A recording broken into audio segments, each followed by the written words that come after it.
Bíblia fala de muitos eventos escatológicos principais, né? Por exemplo, fala a respeito de princípio das dores, do governo do anticristo, da perseguição da igreja, do fim dos tempos dos gentios, fala do arrebatamento da igreja, fala da grande tribulação, fala das bodas do Cordeiro, fala da restauração de Israel, fala da guerra de Gog e Magog, fala da volta de Jesus, da prisão de Satanás, do reino milenar de Jesus na terra, fala do juízo final, fala de novos céus, nova terra e muitos outros eventos proféticos importantes que estão registrados na Bíblia. E praticamente todos os autores do Novo Testamento e a maior parte dos autores do Antigo Testamento vão falar de coisas proféticas. Então, e falam a respeito de um tempo profético chave, né? O tempo que antecede a volta de Jesus, é o tempo profético mais anunciado, mais importante de toda a Bíblia. E boa parte desses eventos aqui, eles acontecem naquilo que a Bíblia chama, alguns autores chamam de o dia do Senhor, outros chamam de últimos dias, outros chamam de fim dos tempos. Então, são nomenclaturas diferentes dadas para um mesmo período profético.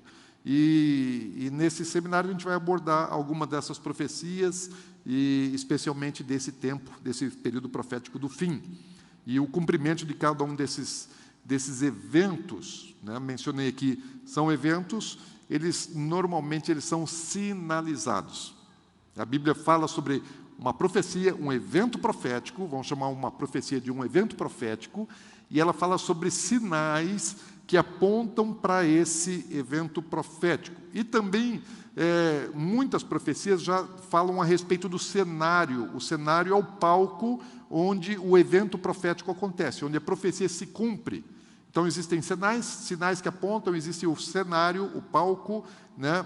E existe o cumprimento da profecia. E, às vezes, essas três coisas se misturam e até se confundem, porque elas fazem parte umas das outras.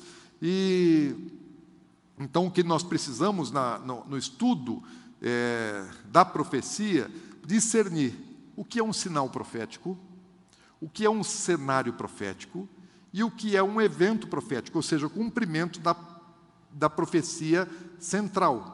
E isso nós fazemos através do conhecimento da Bíblia, da palavra. Tem que ler, tem que estudar, tem que meditar, tem que grifar, tem que comparar, tem que cruzar os textos bíblicos, tem que fazer observação das evidências históricas, tem que conhecer a história de Israel, tem que conhecer a história da humanidade, tem que conhecer a história da igreja e tem que conhecer o ambiente que nós estamos vivendo, né, para ter discernimento das coisas proféticas. Ou seja, não é fácil, né? Por isso eu disse, nenhuma das correntes escatológicas que nós conhecemos tem respostas completamente satisfatórias para o nosso problema, né?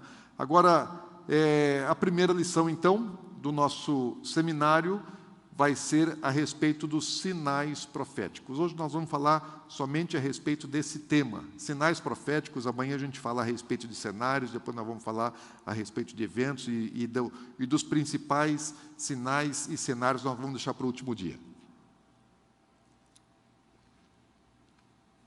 Bom, o que são os sinais e para que servem os sinais? Nós estamos acostumados com muitas formas de sinais, né? Os sinais, eles têm utilidade. Para que serve um sinal? Um sinal, ele serve para apontar para alguma coisa, para anunciar alguma coisa. Por exemplo, nós temos aí sinais de trânsito. Então, você tem ali um sinal de uma lombada, está te alertando, aquela placa anunciando uma lombada, está dizendo que existe um obstáculo à sua frente. É uma informação. É uma nuvem carregada, uma nuvem negra. O que ela está te dizendo? Vem chuva, né? Vai chover. Ou arco-íris, né? Não, agora vai fazer sol, né? Parou a chuva. E existem sinais que nós criamos, que nós estabelecemos para apontar para determinadas coisas que nós queremos alertar. E existem alguns sinais que são sinais da própria natureza, sinais naturais, né? E eles servem para quê? Para alertar, para advertir a respeito de alguma coisa que está para acontecer e nos dá o tempo para que nós mudemos de atitude. né? Por exemplo, se você tem um sinal, uma placa de trânsito, advertindo para você reduzir a velocidade por causa de uma curva perigosa, se você não reduzir a velocidade, se você não observar aquela instrução daquela sinalização, você pode cair no precipício, isso pode custar a sua vida. Ou seja, os sinais são importantes. E você precisa saber ler e entender. Ou quando você vê um tempo que vai chover, né, lá em casa eu já estou acostumado. Tá? Às vezes eu fico mais em casa do que a Ana Paula. E é muito comum assim, ela sai, e quando ela sai de casa, ela já vê uma nuvem negra, ela saiu na rua, ela vê uma nuvem negra, ela já me liga: Dinho, tira a roupa do varal. Né, porque não viu antes. Vai lá, e tem que ser agora, né? Por quê? Porque já vai chover. Então, os sinais, eles servem para alguma coisa, né? Para nos advertir, e ele, ainda que seja importante, o que ele indica, o que ele aponta, é mais importante do que ele. Então, o sinal é importante? Sim. Mas o que ele está apontando é mais importante do que ele. Se você não obedecer uma informação de você reduzir a velocidade, ou sabendo que tem um quebra-molas, você vai rampar o quebra-molas, você pode causar um acidente, você pode quebrar a mola, né? E mais do que a mola, você pode causar um grande acidente. Agora, os sinais, eles são colocados aonde? Onde é que você põe uma placa de sinalização? Por exemplo, no caso de um quebra-molas, né? Uma lombada, e se você está numa estrada, normalmente ali já a 500 metros daquela lombada já vem uma placa dizendo: olha, quebra-molas a 500 metros. Daí normalmente ali a 200 metros vai ter uma outra sinalização, uma outra placa dizendo: olha, quebra-molas a 200 metros. A 100 metros vai ter mais uma, a 50 metros vai ter outra, e em cima do quebra-mola vai ter outra placa. Normalmente é assim que se sinaliza, né? Um quebra-mola numa rodovia. Então, as placas são colocadas como aviso, como sinal, no tempo necessário e suficiente para que você se adeque para transpor aquele evento que está à sua frente. Então, é para você se preparar. E ele é colocado no tempo certo, né? E os sinais proféticos, os sinais de Deus? Os sinais de Deus, eles também são colocados com o mesmo propósito das placas que nós usamos, por exemplo, para o trânsito, para apontar os eventos importantes. Jesus, ele usou sinais naturais para falar a respeito de sinais proféticos. Por exemplo, lá em Mateus 16, ele fala assim: chegada a tarde, dizeis, haverá bom tempo, porque o céu está avermelhado. E pela manhã hoje haverá tempestade, porque o céu está um vermelho sombrio. Sabeis, na verdade, discernir o aspecto do céu, e não podeis discernir os sinais dos tempos? Ou seja, Jesus está falando assim: vocês conhecem os sinais do tempo, vocês sabem quando vai chover? Todo mundo sabe quando vai chover, não é? Jesus está dizendo assim: vocês sabem quando vai chover. E os sinais proféticos? E os sinais dos tempos de Deus? Vocês sabem? Jesus, ele está aqui, ele não está fazendo uma pergunta, ele está, na verdade, ele está envergonhando, né? Os religiosos falam: vocês sabem das coisas naturais, mas não sabem das coisas de Deus. Sabem das coisas do mundo, mas não sabem das coisas espirituais, porque tudo aquilo que é importante para Deus, ele comunica ao homem. E as coisas que vão acontecer, Deus não faz nada nesta terra sem primeiramente comunicar aos seus profetas. E Deus, ele informa, ele aponta, ele anuncia as coisas que ele está fazendo. Para quê? Para que nós possamos nos adequar, nos ajustar para aquilo. Então, assim como nós temos facilidade de discernir o tempo, o clima, nós deveríamos ter a mesma facilidade de entender os sinais de Deus e discernir os tempos proféticos de Deus. Amém? Nós temos isso? Misericórdia, não temos, né? Temos dificuldade com essas coisas. Como é que a gente resolve isso? Primeira coisa, a gente devia ser igual Daniel, né? Daniel, ele era um estudioso. Daniel era profeta, amém? Mas ele só tinha revelação? Não, Daniel, ele estudava a Bíblia, ele estudava a palavra, ele estudava os profetas. Ele ficava meditando, estudando as Escrituras, para entender e olhando os tempos, e tentando encontrar em que momento da profecia que nós estamos, porque Deus falou a respeito de coisas que haveriam de acontecer. E isso tem um cronos. E aí ele está estudando. Então, se você precisa saber dessas coisas, o caminho é estudar primeiramente a palavra de Deus, porque a escatologia tem que ser bíblica. Escatologia de jornal não vai te revelar o que você precisa saber. Né? Não é através das notícias de internet que você vai saber aquilo que Deus está fazendo. Você precisa primeiramente conhecer o que a Bíblia, o que os profetas falaram a respeito das coisas que vão acontecer. Então, ao a gente estudar as profecias, eu preciso também conhecer o cumprimento delas na história. Porque tem profecia que está na Bíblia que já se cumpriu, e tem profecia que ainda vai se cumprir. E às vezes eu posso fazer uma confusão, dizer que alguma coisa que já se cumpriu ainda vai cumprir, na verdade já cumpriu, ou vice-versa. Dizer, não, isso aqui vai cumprir, né? Ou já cumpriu e ainda vai cumprir, ou ao contrário, eu posso errar. Então, preciso ter discernimento disso, e só vou saber através do conhecimento também da história, especialmente a história do povo de Deus, a história da humanidade e a história da igreja. Agora, Jesus, ele fez, por exemplo, vamos usar aqui alguns exemplos. Jesus, ele fez uma profecia aqui, né? Deixa eu ver se é essa mesmo.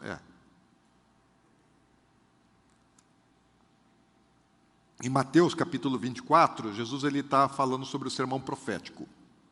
Diz assim: tendo Jesus saído do templo, ia se retirando quando se aproximaram dele os seus discípulos para lhes mostrar as construções do templo. Ele, porém, lhes disse: não vedes tudo isso? Em verdade vos digo que não ficará aqui pedra sobre pedra que não seja derribada. O que Jesus está fazendo aqui? Ele está falando de alguma coisa vindoura, mas ele está despertando o interesse dos discípulos.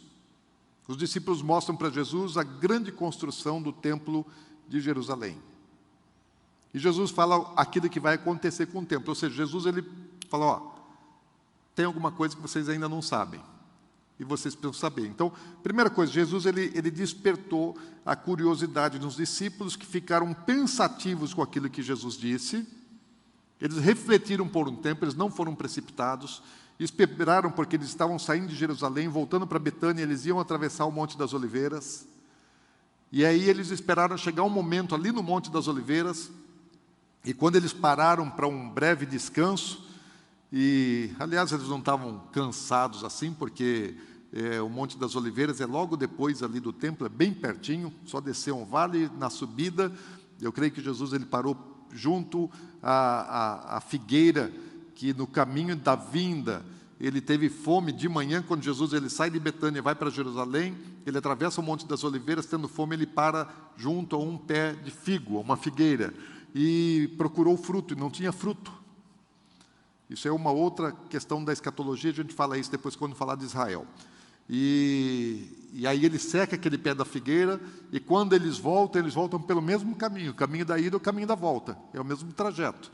E eu acredito que o Sermão da Montanha se dá ao pé daquela figueira seca, né? Porque Jesus depois vai usar a parábola da figueira, então eu acredito que ele está junto da figueira, e os discípulos estavam entendendo do que Jesus está falando. Agora então, Jesus ele desperta a curiosidade nos discípulos, e aí os discípulos, naquele momento que pararam no Monte das Oliveiras, e eles vão fazer a pergunta para Jesus, né? Queriam entender o que é que Jesus quis dizer, e eles fazem a seguinte pergunta: no Monte das Oliveiras achava-se Jesus assentado, quando se aproximaram dele os discípulos, e em particular lhe pediram: dize-nos quando sucederão estas coisas. E que sinal haverá da tua vinda e a consumação dos séculos? Presta atenção aí. Estas coisas, tua vinda e consumação dos séculos. Sabe o que é isso? 3 momentos proféticos distintos. Estas coisas, qual? Destruição de Jerusalém e do templo. aquela profecia mais próxima à destruição do Templo de Jerusalém, Jesus, os discípulos, quando é que vão acontecer essas coisas? Né? É um tempo profético, que aconteceria em breve, que não demoraria tanto, eles ainda não sabiam. Ou quais os sinais da tua vinda? O que vai sinalizar a tua vinda? É outro momento profético. A destruição de Jerusalém do templo é um tempo profético. A volta de Jesus é outro tempo profético. E da consumação dos séculos, que é outro tempo profético, porque a volta de Jesus não é o fim de tudo.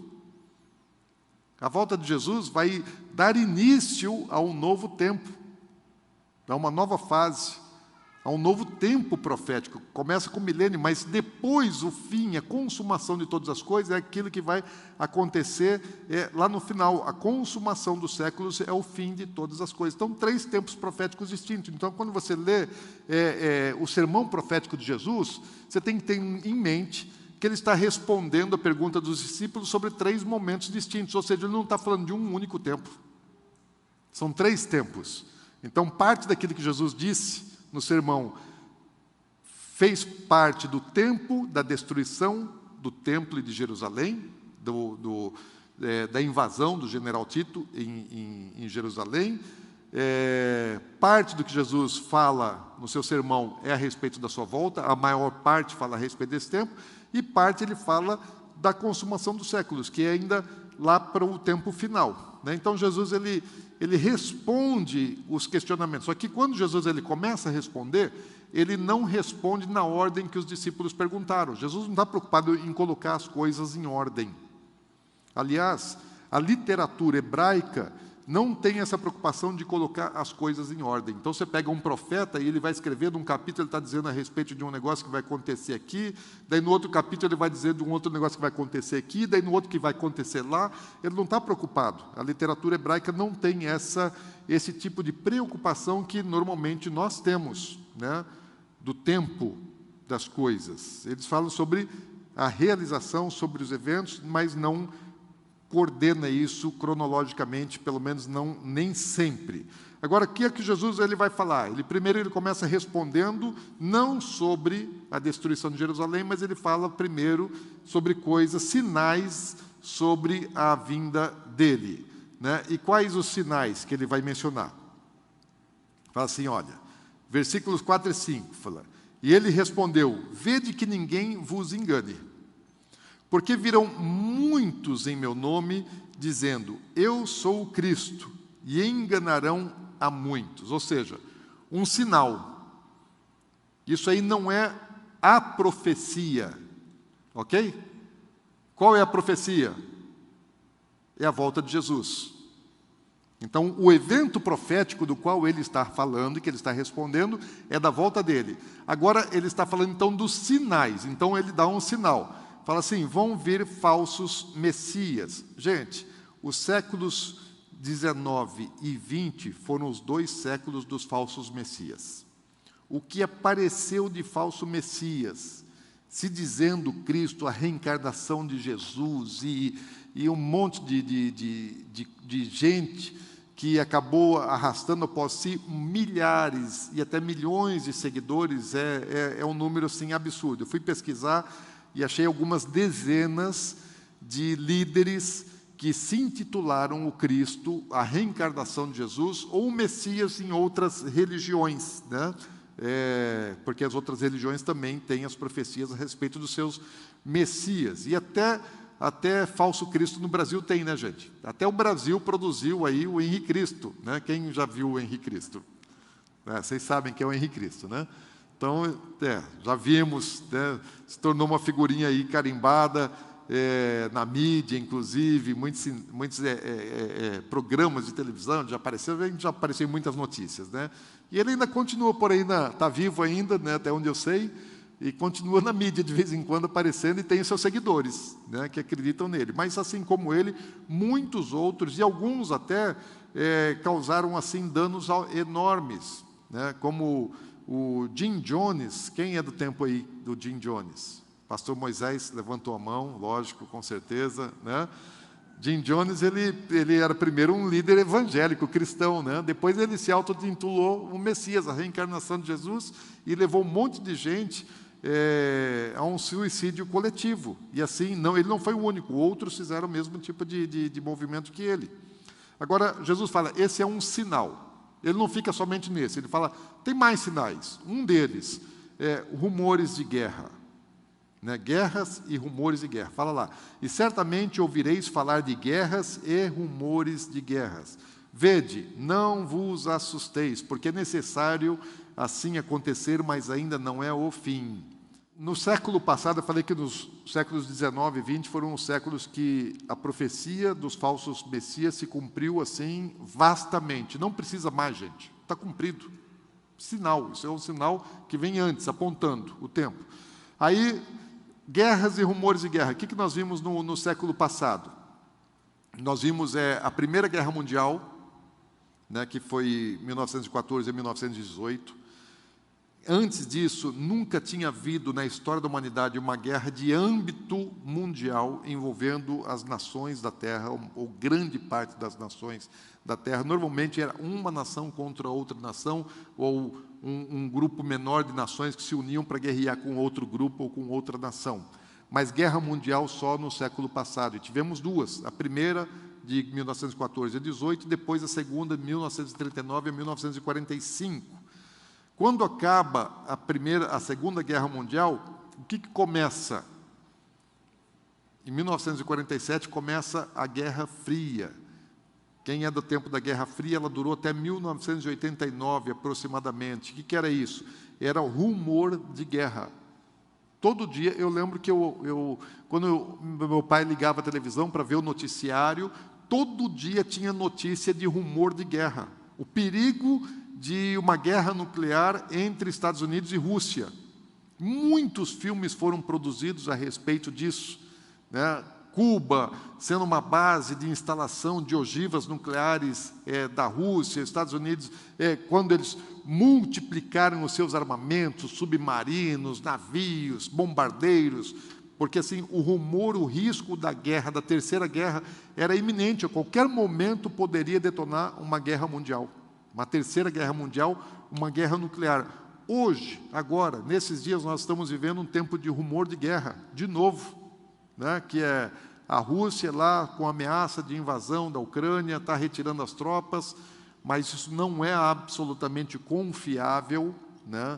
Porque na Segunda Guerra Mundial houve um acordo entre a Alemanha e a Rússia de que não invadiriam a Polônia, retiraram as suas tropas, mas era só um negócio assim para ganhar tempo e se organizar para o combate. E depois ambos invadiram a Polônia, tanto os alemães quanto os russos. Então não dá para sim ter certeza de que não haverá nada. Então hoje nós vivemos um tempo... Aliás, existe uma profecia, que não é uma profecia bíblica, que é uma profecia rabínica, que do século 1917 alguma coisa... 1700 e alguma coisa, 1917, 1700 e alguma coisa, um rabino muito conhecido que fez várias profecias e algumas se cumpriram, várias até se cumpriram, e ele fala sobre o período messiânico, sobre o tempo da chegada do Messias, fala que quando a Rússia anexasse a Crimeia, ou quando invadisse a Crimeia, porque estava chegando o Messias, já daria para ouvir os seus passos. E quando a Rússia chegasse até a Turquia, aí então o Messias ia se manifestar. E, bom, que a Rússia anexou a Crimeia, isso já foi em 2017, ou 2014, 2017, me falha agora a memória, mas isso já aconteceu. Se o profeta, se o rabino tiver certo, né, todos os indícios apontam para o tempo profético da chegada de Jesus, né? E primeiro vem o falso Messias, mas vamos lá. Ele vai falar a respeito de muitos outros sinais, né? São sinais que apontam para o tempo da volta dele. Ele fala nação contra nação, reino contra reino, grandes terremotos, epidemias, fome em vários lugares, coisas espantosas, grandes sinais nos céus. Nós estamos vendo um tempo assim de muitos sinais extraordinários nos céus, coisas que acontecem, aparecem lá na internet e ninguém sabe dizer o que é. né? Todo mundo gravando e postando coisas, luzes luminosas, explosões, um monte de evento que acontece no céu que não são explicados. Bom, todos esses sinais já têm acontecido nas últimas décadas. Tudo aquilo que Jesus chamou de sinal, porque o que os discípulos queriam saber? Os sinais da vinda dele. E Jesus elencou vários. Não existe nenhum sinal, gente, presta atenção, não existe nenhum sinal que não tenha se cumprido. Todos os sinais que apontam para a volta de Jesus já se cumpriram. Estão ainda acontecendo? Podem ser reeditados? Sim, assim como a placa do quebra-molas. Aparece 1, 2, 3, 4, 5 vezes, né? Então os sinais estão acontecendo, mas não precisa mais acontecer nenhum. Todos já estão aí. Amém, gente? Aonde acontecem os sinais? Imediatamente antes do evento. Estão comigo? Ok? Jesus está voltando. Amém, glória a Deus e aleluia. Agora Jesus ele fala assim, né? Porém, isso tudo é só o princípio das dores. Ou seja, é um tempo. Dores aqui, a palavra que está sendo usada aqui é Odin no grego, né? E fala a respeito da dor de parto, a dor do nascimento. Então, a palavra dor aqui é a dor que a mulher sente no parto ou no pré-parto, né?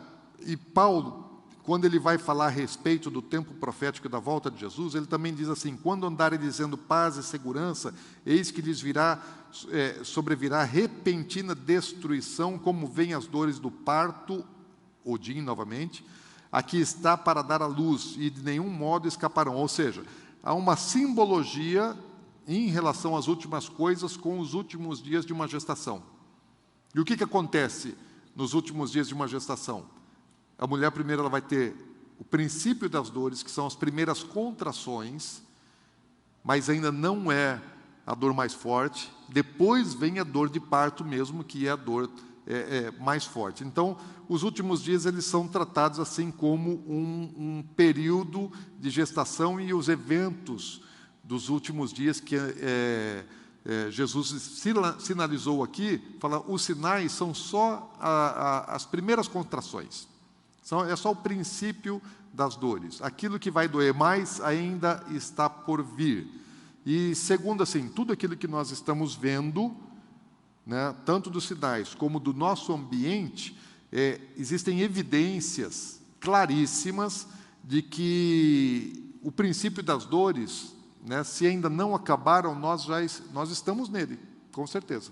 Né? Não virá ainda esse tempo. Né? Os meus antepassados não pegaram o princípio das dores. Eu peguei, nós pegamos, né? Nós estamos vivendo o tempo do princípio das dores. Em que lugar, né, do tempo profético nós estamos? Nós estamos no princípio das dores, quem sabe já no final do princípio das dores. Ok? O que é que vem depois dos princípios das dores, das primeiras contrações? Quem é mãe aí? Depois é que vem dor, né, gente? Vamos lá. Então, a Bíblia está falando a respeito disso. Esse é o exemplo que Jesus está usando. Então, todos os sinais que apontam, então, para os últimos dias já estão diante dos nossos olhos. Né? Mas, infelizmente, me parece que o mundo não está interessado, o mundo não quer saber disso, e nem mesmo a igreja quer saber disso. A igreja também, eu digo a igreja, corpo de Cristo no mundo, não está interessado nisso. Por quê? A igreja está distraída com coisas fúteis. Lembra da parábola que Jesus ensina no sermão profético das 10 virgens? Quem são as 10 virgens? É a representação da igreja. O que acontece com as 10 virgens? Todas estão sabendo que o noivo vem e todas dormem. Não é isso? Ou seja, perdeu a atenção, não vigiou. Jesus está falando no sermão profético sobre vigiar. Vigiar é estar acordado, aceso, atento, prestando atenção. E fala, o que acontece com as 10 virgens? No tempo-chave, no tempo final, dorme. E a igreja está exatamente assim, gente. A igreja está sonolenta, a igreja está dormindo em relação às coisas que estão acontecendo nas regiões celestiais e está distraída com as coisas desse mundo. Está meio que entorpecida com os nossos dias, né? E entenda uma coisa, gente. Tudo aquilo, isso é absolutamente verdadeiro, tudo aquilo que você faz, que está fora dos planos de Deus, é completamente inútil. Amém? Amém? Tudo que nós fazemos, que não está no plano de Deus, é inútil. E a igreja está vivendo assim um tempo inútil, né? Porque está fazendo muita coisa que não está nos planos de Deus e não está mais sintonizada com as mídias sociais, com aquilo que as pessoas estão postando, o que a mídia está dizendo, o que a imprensa está falando, do que com aquilo que Deus está falando. Os sinais estão aí, gente, os sinais estão aí, mas o mundo não está prestando atenção e nem mesmo a igreja. Eu já até disse aqui num outro culto, eu assisti aquele filme Não Olhe Para Cima. Quem assistiu Não Olhe Para Cima? Algumas pessoas assistiram, né? E eu falei que eu me identifiquei lá com o cientista, né, que é o Leonardo DiCaprio, né? Uma das razões é pela beleza, né? Mas não foi a razão principal. Aliás, não foi por causa da beleza, mas porque ali ele é um cara que está tentando comunicar alguma coisa importante e ninguém está interessado, né? A mídia não está interessada, estão interessados em popularidade, em ibope, né? Os governantes não estão interessados, as pessoas, o cidadão comum não está interessado, ninguém está interessado em nada. E até a própria comunidade científica estava perdida ali. Quando eu assisti aquele negócio, falei, não que aquilo ali seja um filme profético, né? Mas gente, eu me senti um pouco daquele jeito, né? Como um pregador a respeito das últimas coisas. Agora, esses sinais que anunciam o cumprimento das profecias, eles apontam para as coisas mais importantes e foram dados com o tempo necessário, gente. Ou seja, já vem sendo dado, né, desde o século passado com intensidade. O século XX foi um século de sinais. É aquele que vem antes. O século XX foi o século do cumprimento de todos os sinais. Ainda alguns estão sendo reeditados, estão aparecendo, mas no século passado todos eles se cumpriram de maneira intensa. E nós precisamos entender isso, né, a respeito do tempo. E as profecias que já se cumpriram no passado, elas servem de lição para nós que somos uma geração profética. Deixa eu explicar isso. Existiam muitas profecias no passado que se cumpriram. Alguma geração viu o cumprimento de profecias. E eu tenho que olhar para as profecias que foram dadas e tenho que olhar para o cumprimento delas e para a geração do cumprimento, como foi, o que aconteceu. Por exemplo, né, Noé, ele anunciou. Ele viveu num tempo profético, né, do dilúvio, pré-diluviano, pós-diluviano, e Noé, ele dedicou a vida dele para fazer duas coisas: para construir uma arca de salvação e para pregar a justiça de Deus, né? O Novo Testamento chama Noé de o pregador da justiça, do juízo, da justiça de Deus. E ele anunciou a destruição do mundo pelas águas do dilúvio. Agora, o que aconteceu enquanto Noé estava construindo e pregando? O povo não acreditou. Né? Aquele senhorzinho já de cabeça branca estava anunciando e as pessoas não estavam crendo. O profeta Jeremias, ele anunciou a destruição de Jerusalém e anunciou a destruição do templo. E anunciou o exílio babilônico, que o povo seria levado para a Babilônia. E os destinatários da mensagem, tanto de Noé como de Jeremias, não creram, porque os judeus também não creram.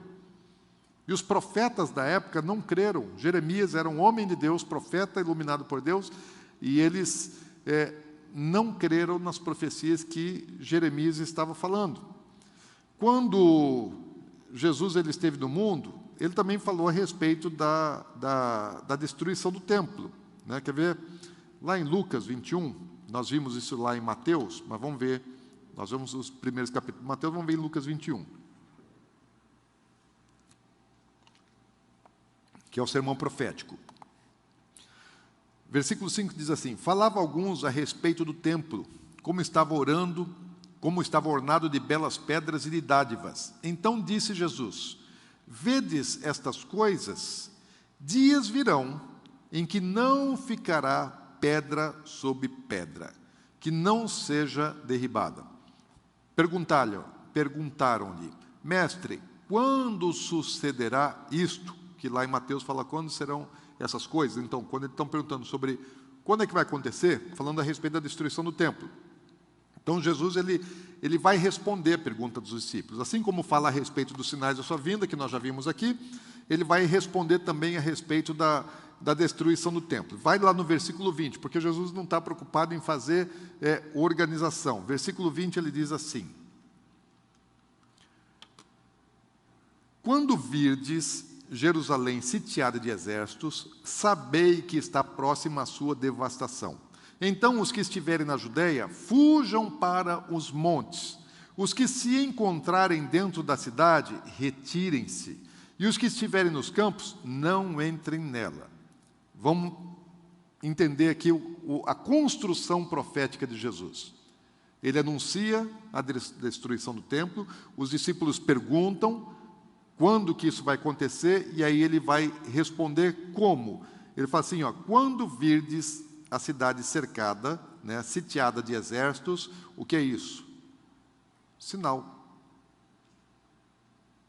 Antes a profecia não era a chegada dos exércitos, a profecia era a destruição do templo.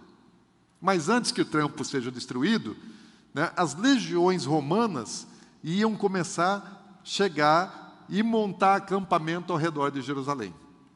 Então, esse é o sinal de que a profecia já vai se cumprir, ok? Aí ele não fala apenas o sinal, ele dá o sinal e dá a instrução. Quando vocês virem o sinal, o que vocês vão fazer? Fujam para os montes, não entrem na cidade. Quem está na cidade, foge. Quem está fora, não entra nela. O que é isso? É a instrução para o destinatário da profecia, a orientação. O que acontece? No ano 70, da nossa era, da era cristã, a profecia se cumpre. Tito, general romano, ele invade Jerusalém, destrói a cidade, destrói o templo, derruba todos os muros, né? Cerca de 1 milhão de judeus morreu nessa ocasião. Flávio Josefo fala que isso era no período de Páscoa, então tinha gente de todo mundo, judeu de todo mundo em Jerusalém para a celebração da Páscoa. Cerca de 100 mil judeus, 97 mil judeus, foram presos e espalhados pelo mundo, foram eles exilados, levados para o exílio, né? Aquilo que Jesus havia anunciado e que tinha acontecido no passado, agora volta a acontecer, volta a repetir. E a igreja daqueles dias, ela conhecia a profecia. Sabe o que aconteceu? Os crentes não foram, e os crentes celebravam a Páscoa. Todo ano eles iam para a celebração da Páscoa em Jerusalém. Mas quando eles viram as legiões romanas se aproximando de Jerusalém, Jesus deu o sinal. Quando vocês virem, né, as legiões, os exércitos cercando a cidade, se você estiver na cidade, não entra. Se você estiver fora, se você estiver dentro da cidade, fuja. E se você estiver fora, você não entra. A igreja conhecia a profecia, interpretou a profecia, né, e seguiu a instrução. Não entrou em Jerusalém e os que estavam saíram. Isso poupou a igreja. E se a igreja não entendesse a profecia, se não prestasse atenção no sinal e se não obedecesse, o que haveria de acontecer? Teriam sido mortos. A propagação do evangelho ia demorar ainda mais tempo, porque aqueles que não foram mortos foram os que estavam anunciando, pregando, né, levando o evangelho para todas as nações, para todos os povos. Agora, aquela igreja entendeu os sinais, as instruções e obedeceu. A igreja dos últimos dias é muito mais profética do que aquela. Aquele foi um tempo profético. O tempo profético da volta de Jesus é muito maior, muito mais significativo.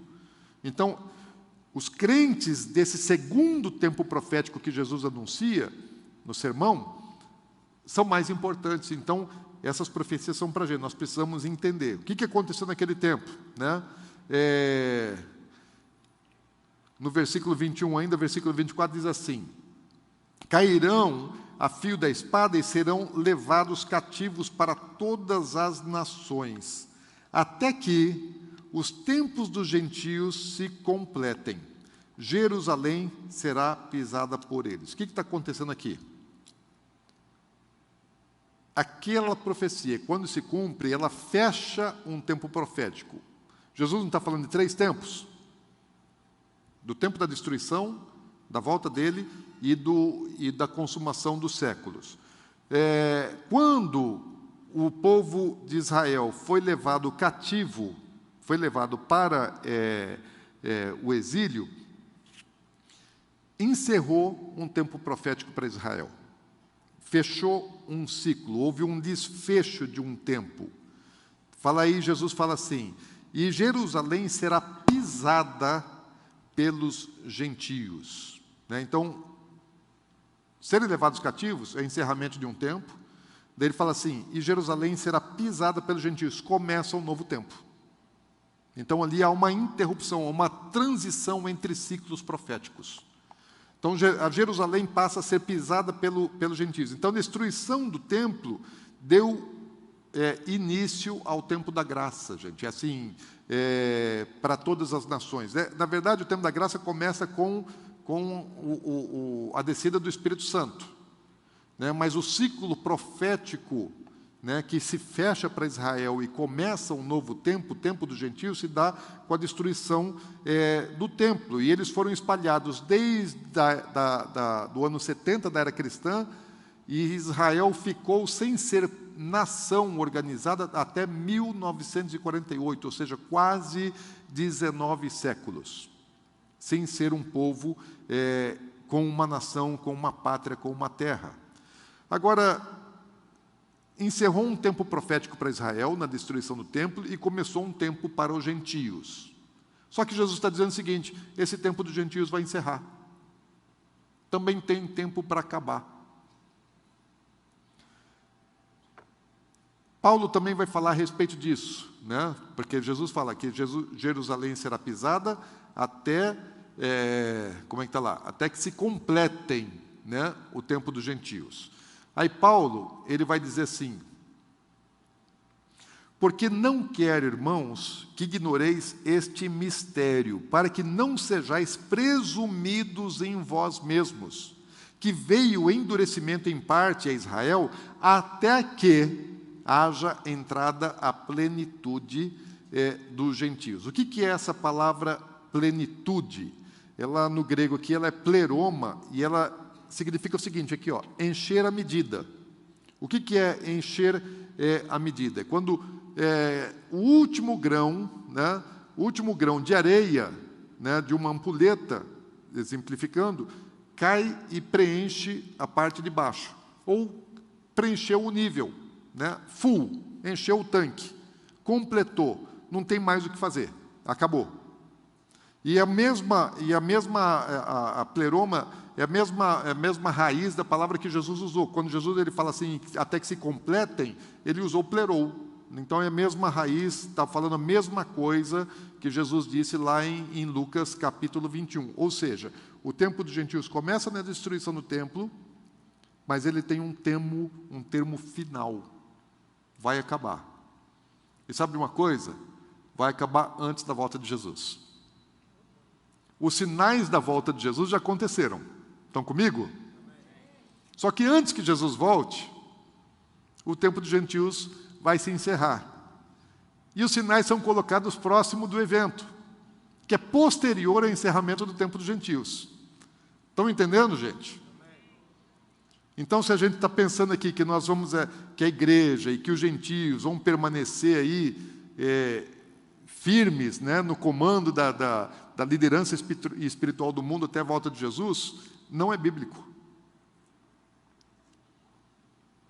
Isso não está na Bíblia. Deus tem algo para completar com Israel. E Deus vai restaurar, vai recomeçar um tempo de contagem com Israel. Então, o que a igreja vai fazer na terra depois de encerrar o tempo dos gentios? Porque vai encerrar. Jesus disse, Paulo está falando a respeito do mesmo assunto. Qual o papel da igreja se já encerrou o tempo dos gentios? A igreja ela é gentílica na sua predominância.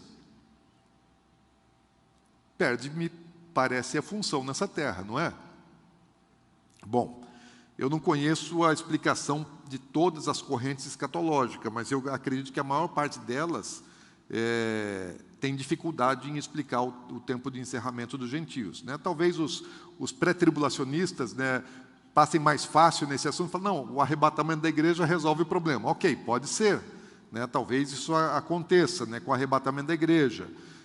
Pode ser o início da última semana de Daniel, dispensacionalismo, pode ser, né? É mais fácil para o dispensacionalista explicar isso do que o não dispensacionalista, né? O pós-tribulacionista, né, que acha que o arrebatamento acontece na volta de Jesus e espiritualiza o arrebatamento.